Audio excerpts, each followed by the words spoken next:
पिछले क्लास में आपको बताया गया था कि मैटर को तीन भागों में बांटा गया है, एक को सॉलिड कहते हैं, एक को लिक्विड और तीसरे को गैस। सॉलिड में कंस्टिट्यूएंट पार्टिकल्स आपस में काफ़ी क्लोज्ड होते हैं, जिसकी वजह से इसका शेप और वॉल्यूम दोनों फिक्स होता है। लिक्विड में शेप तो फिक्स नहीं होता है लेकिन वॉल्यूम फिक्स होता है, और गैस का शेप और वॉल्यूम कुछ भी फिक्स नहीं होता है। आप फटाफट इस बात को लिख के ख़त्म कीजिए, तो जल्दी से सबको लिख के ख़त्म कीजिए। है कि इस सब में कोई बहुत बड़ा रॉकेट साइंस नहीं है कि इस पर ज़्यादा दिमाग लगाया जाए।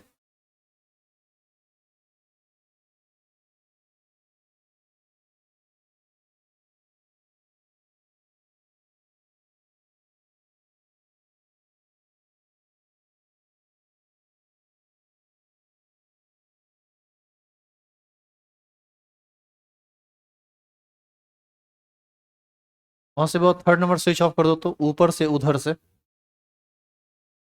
हाँ,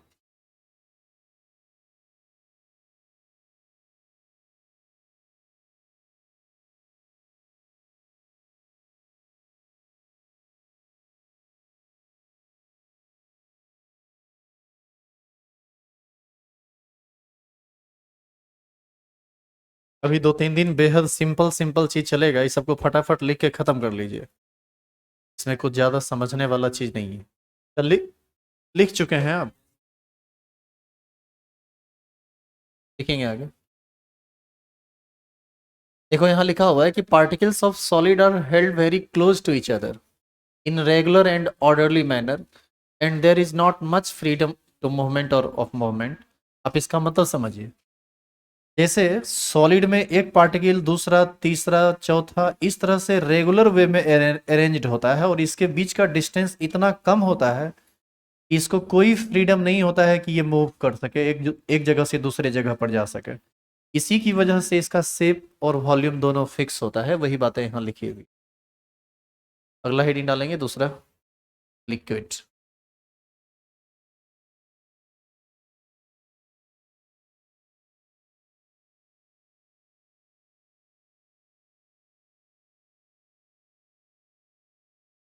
लिक्विड एक ऐसा सब्सटेंस होगा जिसका वॉल्यूम तो फिक्स होता है, डेफिनेट वॉल्यूम होता है, लेकिन शेप जो है वह फिक्स नहीं होता है।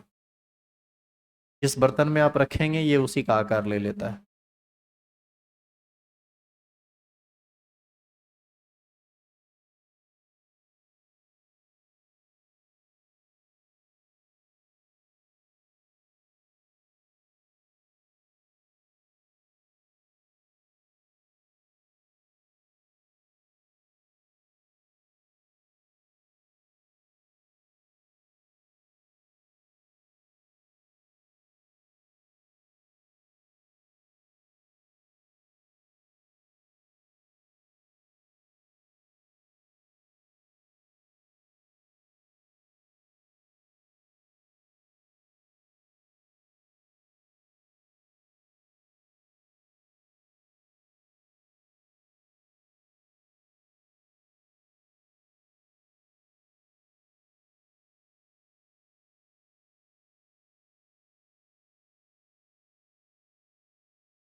हाँ बोलिए, रुकिए ना थोड़ा।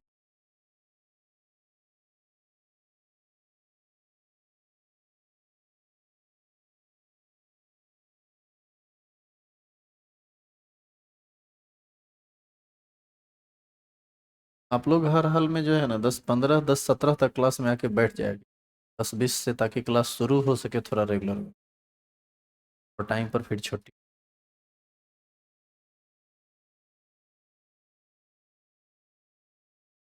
अभी तो हल्का हल्का चीज़ है, तो शुरू का 5 मिनट छूट जाएगा तो कुछ नहीं बिगड़ेगा। बाद में जब टफ टफ चीज़ें स्टार्ट होगा ना, तो शुरू का 5 मिनट छूटेगा, पूरा क्लास बर्बाद हो जाएगा आपका। आगे बढ़ें क्या?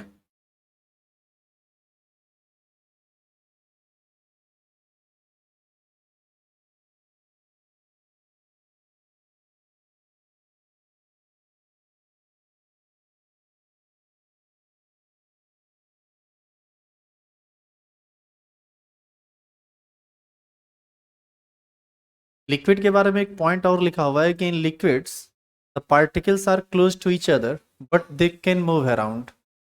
लिक्विड में पार्टिकल्स एक दूसरे के क्लोज तो होते हैं, लेकिन ये इसमें मूवमेंट होता है और इसी वजह से इसका जो शेप होता है वह फिक्स नहीं होता है। यदि पार्टिकल्स का मूवमेंट रुक जाए तो फिर स्थिर हो जाएगा वो उसका शेप, और एक ही शेप में वो एग्जिस्ट करता हुआ रहेगा, बार बार वो चेंज नहीं करेगा।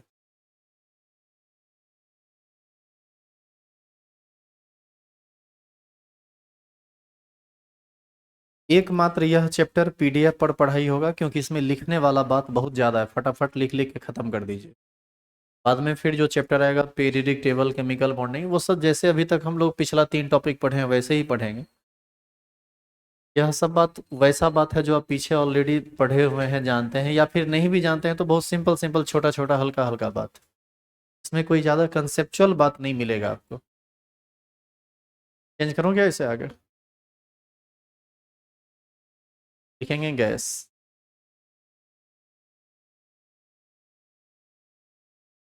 गैस का कोई भी चीज़ डेफिनेट नहीं होता है, ना ही शेप और ना ही वॉल्यूम। इसलिए क्योंकि इसका इंटरमॉलिक्यूलर डिस्टेंस बहुत ज़्यादा होता है। एक मॉलिक्यूल से दूसरे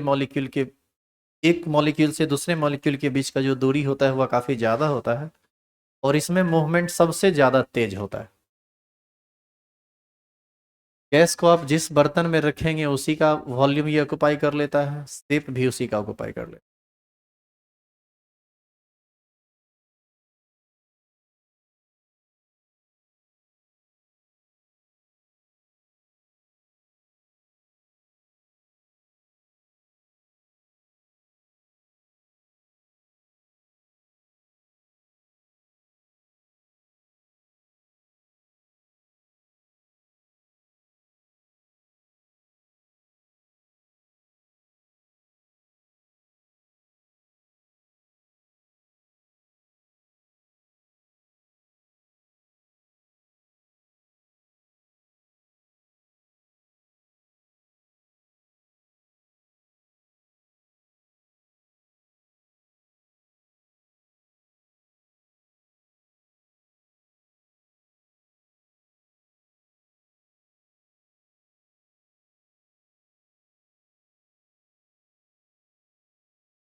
हो गया यहाँ तक? हो गया जी?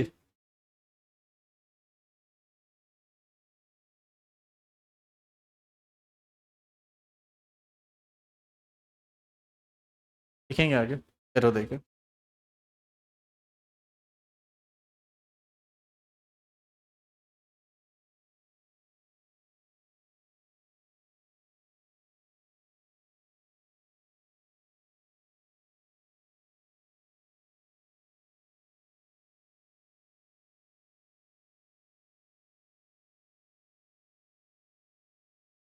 जो आप लिख रहे हैं उसको आप एक बार खुद से पढ़ लीजिए, ये बहुत सिंपल चीज़ है, आपको समझ में आ जाएगा।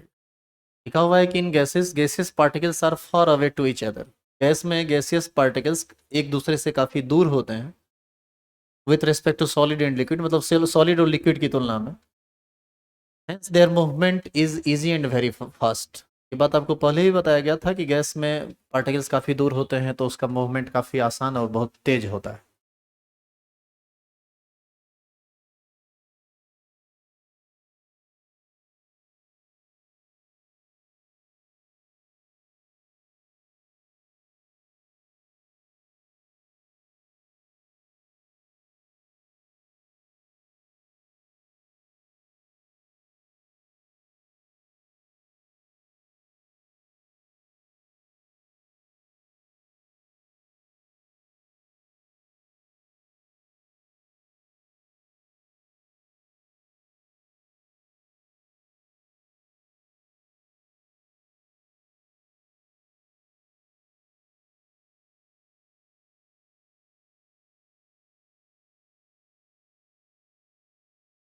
आगे जो पॉइंट लिखा हुआ है उसमें लिखा हुआ है कि these three states of matter are interconvertible by changing the condition of pressure and temperature. मतलब सॉल एक ही सब्सटेंस के सॉलिड स्टेट को, लिक्विड स्टेट को और गैसियस स्टेट को चेंज किया जा सकता है यदि आप प्रेशर और टेम्परेचर का कंडीशन चेंज करें तो। और इसके लिए एक बेहद सिंपल एग्जांपल जो आप सब लोग जानते हैं, यदि आप वाटर को ठंडा कर दीजिए तो वो आइस में कन्वर्ट कर जाता है। इसका मतलब वाटर का सॉलिड फॉर्म ही ना आइस है। और उसी वाटर को यदि आप गर्म कर दीजिए तो वो वाटर वेपर में कन्वर्ट कर जाता है, यानी गैस में कन्वर्ट कर जाता है। इसका मतलब ये हुआ कि वाटर को तीनों स्टेट में रखा जा सकता है यदि हम टेम्परेचर प्रेशर के कंडीशन को चेंज करें तो। टेम्परेचर कम कर देंगे तो आइस में बदल गया यानी सॉलिड स्टेट में आ गया। उसी सॉलिड को फिर से थोड़ा गर्म कर दीजिए तो लिक्विड स्टेट में आ जाएगा यानी वाटर के फॉर्म में आ जाएगा। और उसी वाटर को थोड़ा और गर्म कर दीजिए, 100 डिग्री C प्लस कर दीजिए, तो वो चला जाएगा गैस में, क्योंकि बॉयल होकर वो गैस में कन्वर्ट कर जाता है। इसीलिए यहाँ लिखा हुआ है these three states of matter are interconvertible by changing the condition of temperature and pressure. और आगे जो बातें लिखी हुई है उसको सबको लिखना है, थोड़ा इधर ध्यान दीजिए, इसका मतलब ही समझ लीजिए। देखो केमिकल रिएक्शन में दो तरह का सिंबल आपको मिलेगा पढ़ने के लिए, ध्यान दीजिएगा इधर। एक ये वाला सिंबल और एक ये वाला सिंबल, दोनों सिंबल का पहले आप मतलब समझ लीजिए।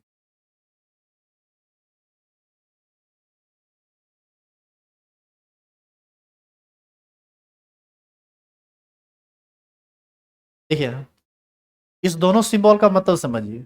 यदि कहीं पर रिएक्शन लिखा हुआ है ए कन्वर्ट हो रहा है बी में, तो इसको हम लोग बोलते हैं इरिवर्सिबल रिएक्शन। इरिवर्सिबल रिएक्शन का मतलब समझिए, हिंदी नहीं मतलब समझिए। इरिवर्सिबल रिएक्शन का मतलब ये होता है कि ए रिएक्टेंट है जो बी में कन्वर्ट कर गया, और बी में यदि ये कन्वर्ट कर गया ए, तो अब दोबारा से ये जो बी है अब ए में कन्वर्ट करने वाला उसी कंडीशन में नहीं है। लेकिन यदि यहाँ पर ए और बी ऐसे लिखा हुआ रहे तो इसका मतलब, इसको हम बोलते हैं रिवर्सिबल रिएक्शन, जो दोनों डायरेक्शन में होता है। मतलब ए रिएक्शन करके कन्वर्ट कर गया बी में, और सेम उसी कंडीशन में बी फिर से कन्वर्ट कर जाता है किस में, ए में। यानी सेम कंडीशन में यदि रिएक्टेंट प्रोडक्ट में बदल जाए और फिर प्रोडक्ट रिएक्टेंट में ना बदले तो इसको हम लोग बोलते हैं इरिवर्सिबल रिएक्शन। और यदि सेम कंडीशन में रिएक्टेंट कन्वर्ट कर जाए प्रोडक्ट में और फिर प्रोडक्ट कन्वर्ट कर जाए रिएक्टेंट में, तो ऐसे रिएक्शन को कहा जाता है रिवर्सिबल रिएक्शन या रिवर्सिबल प्रोसेस। तो यदि हम यहां पर बात करें इसकी, यदि आप किसी सब्सटेंस के सॉलिड स्टेट को आप हीट देकर गर्म करके लिक्विड में बदल देते हैं और फिर उसी लिक्विड को हीट देके गर्म करके गैस में बदल देते हैं, तो उसी गैस को फिर से ठंडा करके किस में बदला जा सकता है, लिक्विड में। और उसी लिक्विड को और यदि ठंडा कर दे तो किस में बदला जा सकता है, सॉलिड में। जैसे हम सॉलिड के एग्जांपल के रूप में आइस लें, आइस को गर्म करेंगे तो वाटर, लिक्विड वाटर बनेगा। वाटर को थोड़ा और गर्म कर दें तो वाटर वेपर बनेगा। उसी वाटर वेपर को यदि हम ठंडा कर दें बैकवर्ड डायरेक्शन में तो वो फिर लिक्विड में कन्वर्ट कर जाएगा। लिक्विड को ठंडा कर दें यानी वाटर को ठंडा कर दें तो फिर वो किस में बदल जाएगा, सॉलिड में बदल जाएगा, यानी आइस में बदल जाएगा। तो आप इसको लिख लीजिए। तो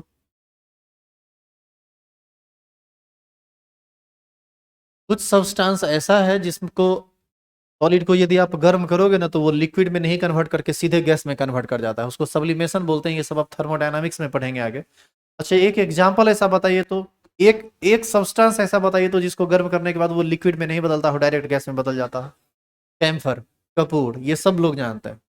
कोयला भी इसी टाइप का एग्जाम्पल है। कोयला को भी जब आप गर्म कीजिएगा तो वो लिक्विड में नहीं बदलता है, वो सीधे किस में कन्वर्ट कर जाता है, गैस में। तो इस तरह का कुछ और चीज है जो तुरंत नहीं समझा जा सकता है यहाँ पर, वो सब थर्मोडायनामिक्स पढ़ोगे तब समझ में आएगा। क्या इसको लिख चुके हैं आप? आगे लिखिए, matter matter can classified in as mixture and pure substance. Matter को फिर से क्लासिफाई किया गया है दो भागों में, एक को कहा जा गया मिक्सचर और एक को कहा गया प्योर सब्सटेंस। आप सिर्फ ये लाइन लिख के छोड़ेंगे, आगे की जो बातें हैं उसको आप ऐसे नहीं लिखेंगे। Matter can be classified as mixture and pure substance.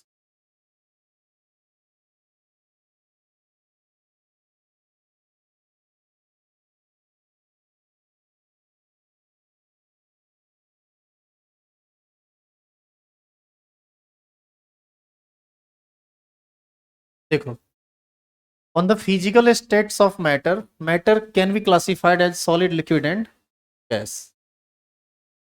जबकि आप इस तरह से on the basis of purity there are two types of matter, एक को कहा गया मिक्सचर और एक को कहा गया प्योर सब्सटेंस। तो मैटर को कितने भागों में बांटा गया, मिक्सचर में और प्योर सब्सटेंस में, यानी दो भाग में। और फिर फर्दर क्लासिफाई किया गया मिक्सचर को। मिक्सचर फिर आगे चल के मिक्सचर दो तरह का होता है, एक होता है होमोजीनियस मिक्सचर और एक होता है हेट्रोजीनियस मिक्सचर। और ये प्योर सब्सटेंस को भी फर्दर क्लासिफाई किया गया दो भागों में, एक को कहा जाता है एलिमेंट्स और दूसरे को कहा जाता है कंपाउंड्स। तो एलिमेंट्स और कंपाउंड्स के बारे में आप पहले भी पढ़े हैं, ऐसा नहीं है कि नहीं पढ़े हैं, लेकिन उसको हम एक बार फिर से, चूंकि यहाँ पर हमारा मेन टॉपिक है तो यहाँ एक बार फिर से उसको देख लेंगे, जो नहीं पढ़े हैं पढ़ भी लेंगे। यहाँ पर आपको समझना पड़ेगा मिक्सचर को, और मिक्सचर के बाद आपको समझना पड़ेगा होमोजीनियस मिक्सचर और हेट्रोजीनियस मिक्सचर। इस ये दो चीज आपको थोड़ा ढंग से समझना पड़ेगा, इसकी काफी ज्यादा जरूरत पड़ती है केमिस्ट्री में। तो आप इसको आप कैसे लिखते हैं अपने कॉपी में आप देख लीजिए, जो जिस मीडियम में है सिर्फ उसी मीडियम में लिखेंगे, दोनों चीज को साथ नहीं लेकर चलेंगे। हिंदी में है तो सिर्फ हिंदी में लिखिए, इंग्लिश में है तो सिर्फ इंग्लिश में लिखिए। जो भी लोग हिंदी मीडियम वाले, कुछ लोग बैठे हुए हैं क्लास में, वो भी मेंटली जो स्ट्रांग है वही बैठे हुए हैं। तो आप लोग एक चीज का ध्यान रखिएगा, पीडीएफ इसी चैप्टर का मात्र रहेगा, इसी यही चैप्टर मात्र पीडीएफ पर पढ़ाई होगा। तो जब भी हम हेडिंग डालें ना इस तरह का, जिसका बैकग्राउंड रेड रहेगा बिल्कुल, उसको आप हिंदी इंग्लिश में जरूर लिखा कीजिए, बाद बाकी चीज़ों को हिंदी में लिखा।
हो गया लिखा हुआ, चेंज करें इसको। मैटर को ऑलरेडी आप डिफाइन किए हुए हैं, यहाँ पर हम लोग मिक्सचर को डिफाइन करेंगे, फिर प्योर सब्सटेंस को डिफाइन करेंगे, नहीं पहले मिक्सचर को डिफाइन करेंगे, मिक्सचर को डिफाइन करने के बाद पहले उसका दोनों टाइप समझ लेंगे, होमोजीनियस और हेट्रोजीनियस क्या होता है। हटाओ इसे, चलिए हेडिंग डालिए तो, मिक्सचर।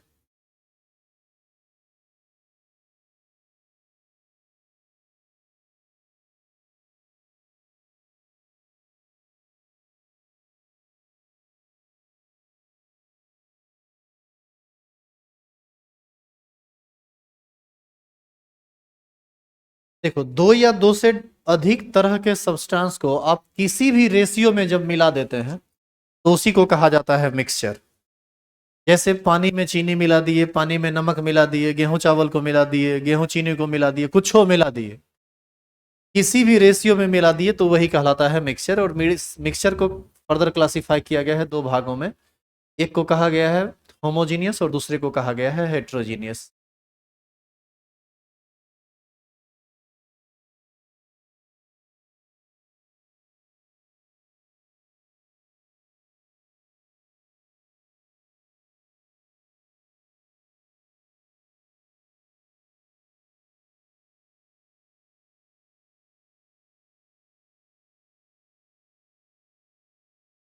हम लोग जिस एटमॉस्फेयर में बैठे हुए हैं वहां पर एयर है, और एयर में तो बहुत तरह का ना गैस है जी, कार्बन डाइऑक्साइड है, ऑक्सीजन है,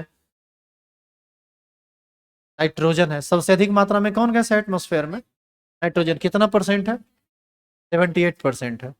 तो बहुत सारा गैस है, तो यहाँ भी ये जो गैस, जिस गैस के बीच में हम हैं वह भी एक मिक्सचर ही है, गैस का मिक्सचर है।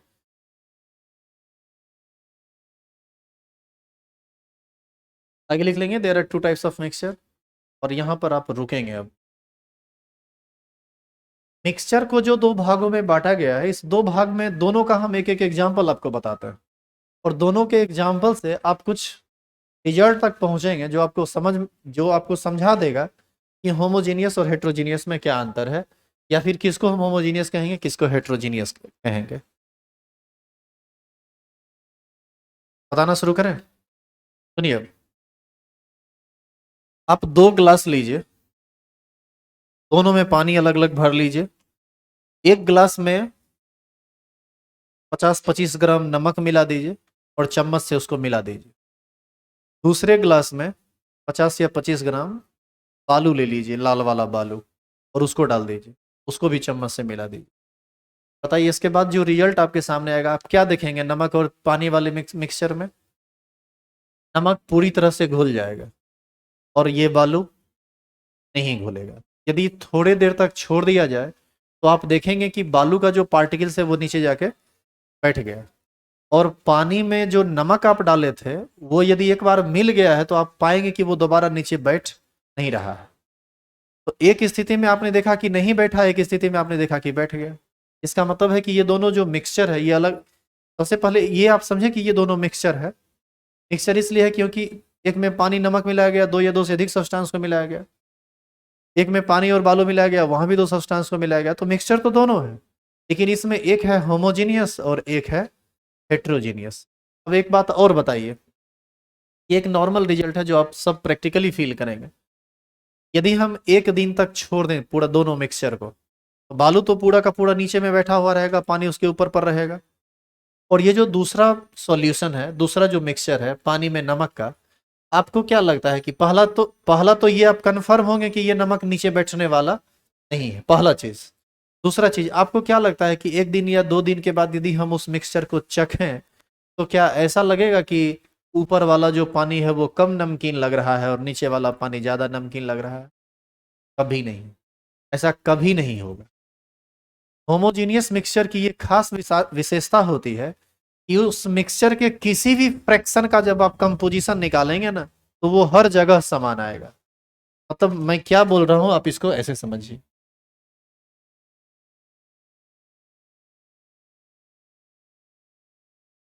जैसे मान लीजिए कि आप एक बर्तन में पानी लिए और पानी में नमक को घुला दिए। नमक घुलेगा कैसे? Na+Cl- में, ये अंदर में जाके टूट जाएगा। ये Na+Cl- पूरे बर्तन में समान रूप से रहेगा। यदि आप नीचे वाले थोड़ा सा पानी को निकाल लीजिए, यहां पर आप पानी और नमक का कंपोजिशन देखिएगा, परसेंटेज। तो जो परसेंटेज आपको पानी और नमक का यहां मिलेगा, वही परसेंटेज पानी और नमक का इस तरफ भी मिलेगा, वही परसेंटेज आपको यहां भी मिलेगा, वही परसेंटेज यहां भी मिलेगा, वही परसेंटेज बीच में भी मिलेगा। इसका मतलब यह है कि यह एक ऐसा मिक्सचर है जिसका कंपोजिशन, जिसके कंस्टिट्यूएंट पार्टिकल्स का कंपोजिशन हर जगह समान है, ना कहीं ज्यादा है ना कहीं कम है। तो ऐसा सब्सटेंस जो ऐसा मिक्सचर जिसमें कंस्टिट्यूएंट पार्टिकल्स बिल्कुल समान रूप से हर जगह मिल जाए, इसी को हम हिंदी में समांगी बोलते हैं, और इंग्लिश में इसी को क्या बोला जाता है? होमोजीनियस। क्लियर है ये? और यदि आप बालू वाला पार्टिकल लिए हैं तो आप देखेंगे कि नीचे में बालू बैठा हुआ है और ऊपर में पानी है। अब आप बताइए कि यहाँ पर जब आप यहाँ का इस फ्रैक्शन का जब आप कंपोजिशन निकालेंगे तो आपको पता चलेगा कि 100% इसमें क्या है? वाटर है। यहाँ का जब आप निकालेंगे तो पानी तो घुसा हुआ रहेगा बालू में भी, तो पता चलेगा कि मैक्सिमम पार्ट जो है वो बालू का है और बहुत कम पार्ट उसमें पानी का है। आपने देखा कि इस फ्रैक्शन में कुछ और आया कंपोजिशन, इस फ्रैक्शन में कुछ और आया, तो ये क्या कहलाएगा? हेट्रोजीनियस। और समझ में आया कि होमोजीनियस और हेट्रोजीनियस में क्या अंतर है? इस हिसाब से हम कुछ एग्जाम्पल बता रहे हैं, आपको बताना है कि कौन होमोजीनियस होगा और कौन हेट्रोजीनियस होगा। बताइए, एयर कैसा मिक्सचर है, होमोजीनियस या हेट्रोजीनियस? ये होमोजीनियस। होमोजीनियस मिक्सचर की एक और खास विशेषता होती है, एक बार जब आप उसको मिला दीजिएगा ना, तो दोबारा उसी रूप में उसी वक्त आप अलग नहीं कर सकते हैं। जैसे पानी में यदि आप नमक को मिला दिए और पानी घुल के समान रूप से फैल गया और होमोजीनियस मिक्सचर बना दिया, तो ये कभी भी पॉसिबल नहीं है कि हाथ उसमें डाले और नमक को निकाल लिए। फिर उसके लिए आपको कुछ फिजिकल प्रोसेस या केमिकल प्रोसेस करना पड़ेगा। जैसे फिजिकल क्या कर सकते हैं आप इसमें, बताइए कैसे ये अलग होगा? इसको बॉईल कर देंगे, बॉईल करेंगे, सारा वाटर जो है वो वेपर बन जाएगा, और ये जो नमक है ये नॉन वोलेटाइल सॉल्यूट है, ये नीचे जाके बैठ जाएगा। तो वैसी स्थिति में नमक अलग हो जाएगा और पानी अलग हो जाएगा। लेकिन पानी जब अलग होगा तो आप देखिए पानी आपके हाथ से गया, वेपर बन के एटमॉस्फेयर में चला जाएगा, फिर वो आपके हाथ थोड़ी आने वाला है। तो ऐसी स्थिति में उसी रूप में आप दोनों को अलग नहीं कर पाइएगा। तो ये होमोजीनियस हो गया। और हेट्रोजीनियस में आसानी से अलग किया जा सकता है। जैसे मान लीजिए कि चावल और चीनी को मिला दे, दोनों देखने में उजला ही होता है, चावल और चीनी को मिला दिया जाए, पहले बताइए तो ये कैसा मिक्सचर है, होमोजीनियस या हेट्रोजीनियस? ये हेट्रोजीनियस मिक्सचर है। इसलिए हेट्रोजीनियस है क्योंकि इसको अलग करने में कठिनाई जरूर होगी, लेकिन इसको उसी रूप में अलग किया जा सकता है। अच्छा बताइए कि ये जो मिल्क होता है, मिल्क, ये क्या है, होमोजीनियस है या हेट्रोजीनियस है? सबसे पहले तो जानिए मिल्क एक कोलाइडल सॉल्यूशन है। होमोजीनियस और हेट्रोजीनियस को समझने के लिए इसमें अभी और आपको बात समझना पड़ेगा, तब आप इस एग्जाम्पल को थोड़ा बेहतर तरीके से समझ पाएंगे। उसको हम लोग इमल्सन के एग्जाम्पल में रखते हैं, जो आप अभी पढ़े नहीं है। हम आपको गलत एग्जाम्पल एक्चुअल में पूछ दिए, छोड़िए, ज़्यादा हम इस पर डिस्कस करेंगे तो आप और कंफ्यूज हो जाइएगा, इसलिए अभी उतना हम नहीं कर सकते हैं डिस्कस। तो आप इसको लिख चुके हैं ना? देखिए तो there are two types of mixture. एक नंबर हेडिंग डालिए, होमोजीनियस मिक्सचर।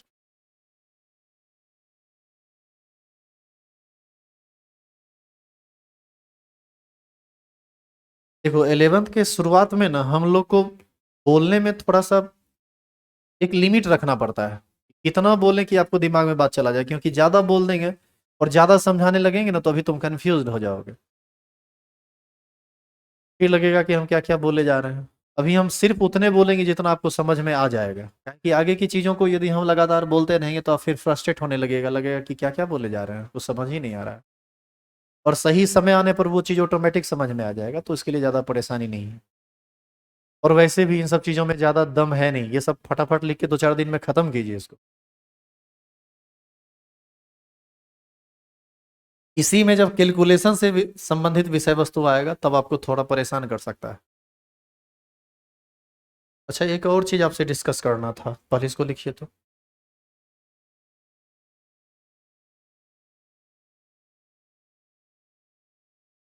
हम लोग जो पढ़ाते हैं ना उसमें आप लोग को सेंटर में रखा जाता है। आप क्या चाहते हैं? हम जो चाहते हैं हम अपने हिसाब से नहीं चलेंगे, आप क्या चाहते हैं आपके हिसाब से चलेंगे। और इसी चाहने में एक बात है जो बहुत ज़रूरी है आपके साथ डिस्कस करना, क्योंकि यदि ये डिस्कस ना हुआ तो फिर परेशानी बढ़ जाएगी। पहले इसको आप लिखिए, उसके बाद हम उसको डिस्कस।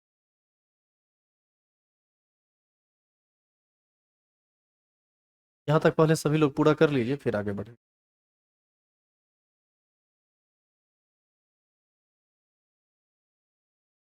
आप यदि इसको एक बार समझना चाहते हैं तो देख लीजिए, mixture in which the components are completely mixed with each other and its composition is uniform throughout the mixture is called homogeneous। Composition is uniform through out the mixture का मतलब ही हुआ कि पूरे मिक्सचर में कहीं भी आप कंपोजिशन लेंगे तो यूनिफॉर्म आएगा, बिल्कुल एक जैसा आएगा, समान आएगा।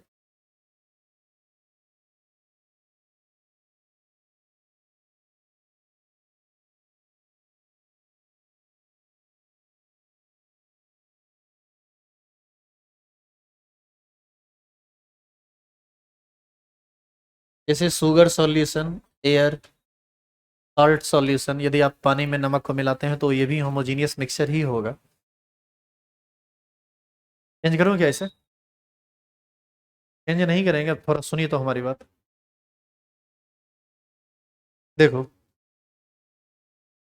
एनसीईआरटी का जो बुक लिखा हुआ है ना, ये क्या किया है, एक एक पेज में एक एक चैप्टर के कंसेप्ट को डाल दिया है।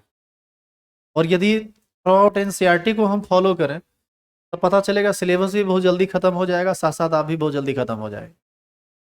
क्योंकि जितना तेजी में किताब खत्म होता है एनसीईआरटी, उसमें सच पूछिए तो बहुत ज़्यादा लिखा हुआ रहता नहीं है।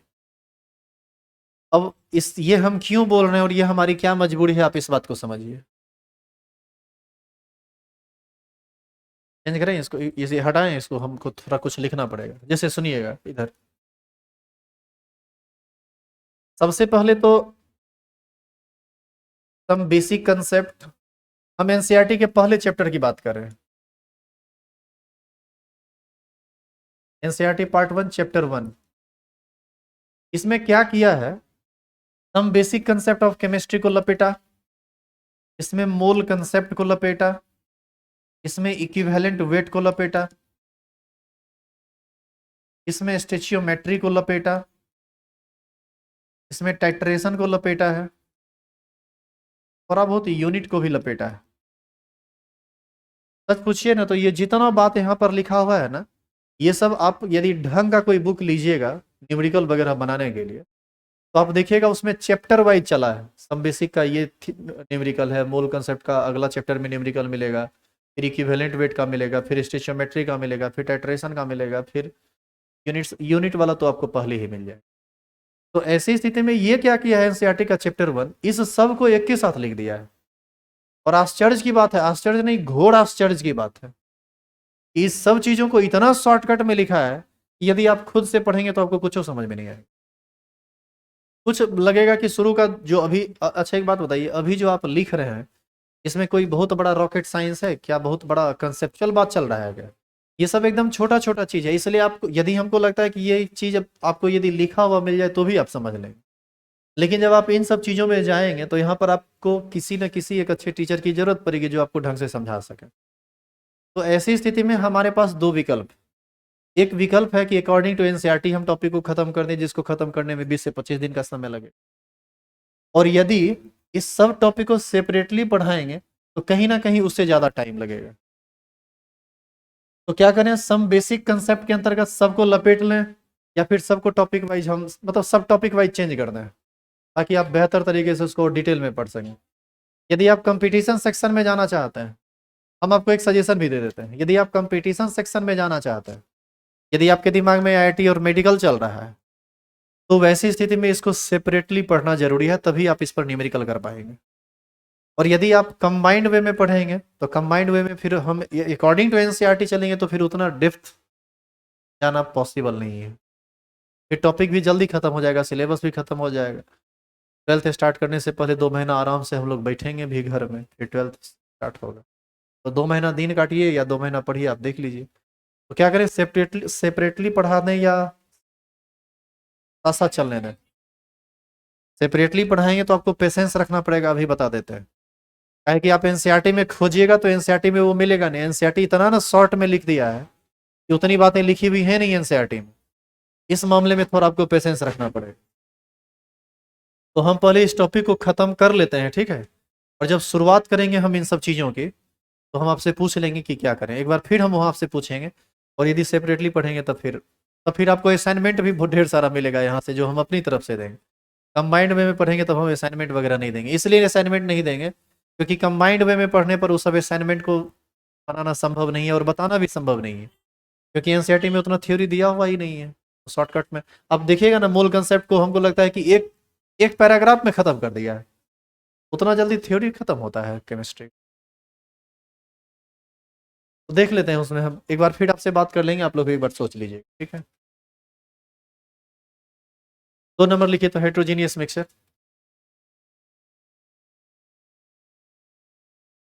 इंग्लिश मीडियम वाले लोग लिख लीजिए, हाँ पेज चेंज होगा तब जाके वो आएगा।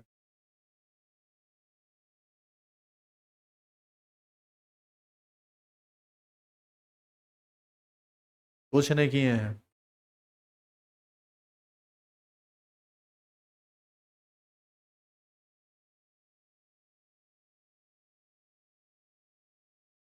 का पूरा इंग्लिश से लिखा हो, लिखिए तो जल्दी आप लोग, हिंदी मीडियम वाले लोग थोड़ा सा वेट कर लेंगे।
हो गया लिखा हुआ?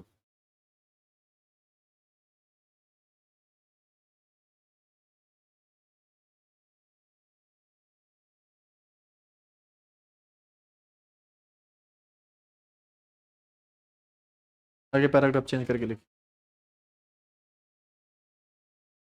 सभी लोग।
ये वर्ड आपको बार बार यहाँ लगातार लिखा हुआ मिल रहा है, इसको थोड़ा समझ लीजिए।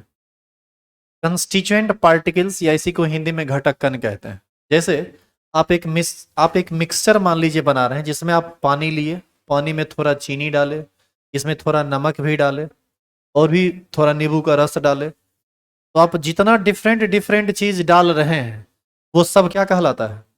Constituent particles. जैसे वाटर का पार्टिकल आपने इसमें डाला, नमक का पार्टिकल आपने इसमें डाला, चीनी का पार्टिकल इसमें डाला। तो इस मिक्सचर में कितना तरह का पार्टिकल आप डाले? 4-5 तरह का। तो जितना भी पार्टिकल डाले वही क्या कहलाता है? कंस्टिट्यूएंट पार्टिकल्स, घटक कण। मतलब किसी मिक्सचर का निर्माण जिन जिन चीजों के पार्टिकल से मिलकर होता है, उसी को हम लोग क्या बोलते हैं? Constituent particles.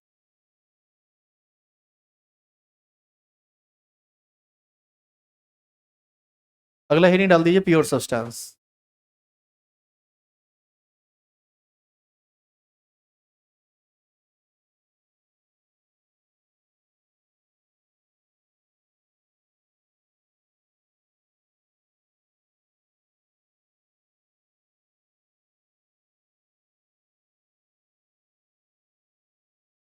प्योर सब्सटेंस एक ऐसा सब्सटेंस होता है जिसमें किसी भी दिए गए सैंपल का प्रॉपर्टी हर जगह बिल्कुल एक जैसा होता है। जैसे यदि हम लोहा का टुकड़ा लें, या मान लीजिए सोना का टुकड़ा लें, सोना का एक एक एक टुकड़ा यदि एक छोर से चमक रहा है तो दूसरा भी चमकेगा। एक छोर यदि इलेक्ट्रिसिटी को कंडक्ट कर रहा है तो दूसरा छोर भी इलेक्ट्रिसिटी को कंडक्ट करेगा। तो प्योर सब्सटेंस में किसी भी फ्रैक्शन का कंपोजिशन और उसका प्रॉपर्टी हर जगह बिल्कुल समान होता है, इक्वल होता है। और इसको फर्दर दो भागों में बांटा गया है, एक एलिमेंट और दूसरा कंपाउंड।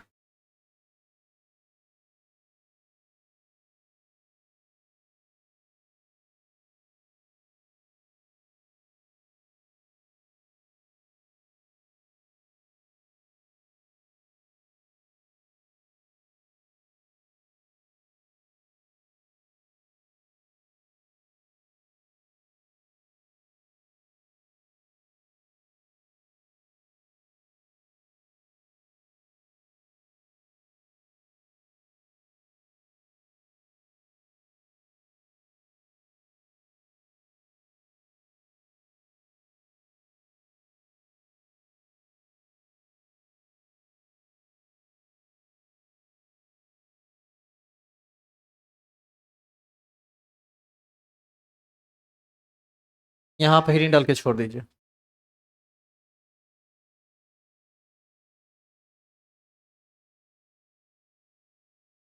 एलिमेंट्स हेडिंग डाल के छोड़ दीजिए।